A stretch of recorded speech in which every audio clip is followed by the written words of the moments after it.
Dak Prescott had a nightmare about Giants last night and woke up in a cold sweat. I wouldn't start him against New York this week.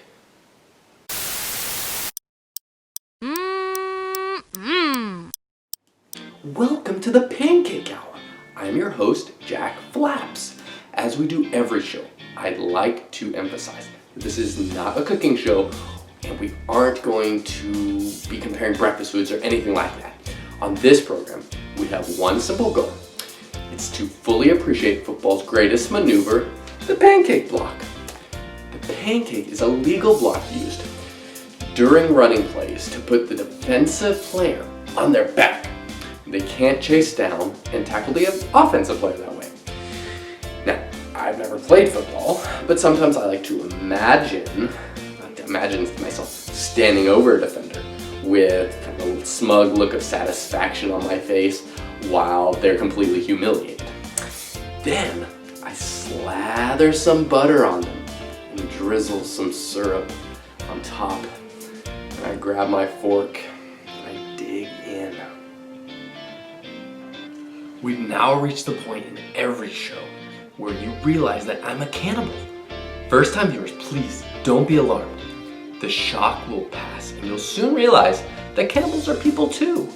People who, like you, enjoy the great game of football. And it's a most amazing tactic, the pancake block. Next, I'm going to discuss how strawberries and cream add a refreshing flavor to any offensive lineman. So,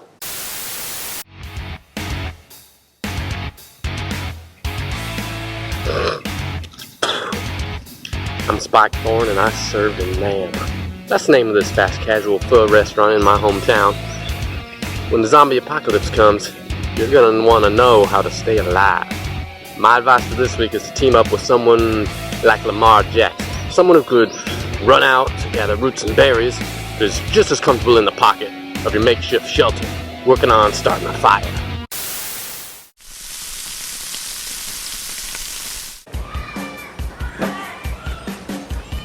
this week, Pottinger, your goose is cooked. And come Sunday night, you're gonna go to bed sick to your stomach. So enjoy.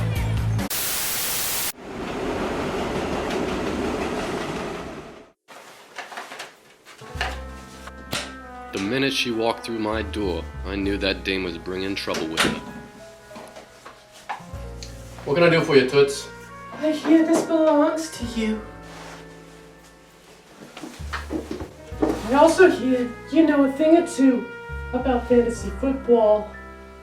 There ain't many things that spook me, but this bird said the two magic words that make my spine tingle: fantasy and football. You'd better be careful. Words coming off your lips. Got enough voltage in them to fry a guy. I ain't want to meet old Spocky just yet. All I'm looking for is a man who ain't afraid of winning. Fear?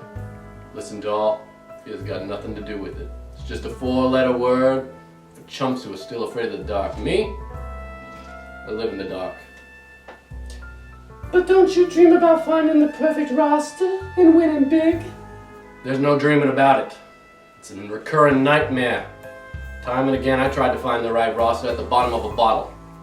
But you know what? I just came out with a splitting headache and another heartache.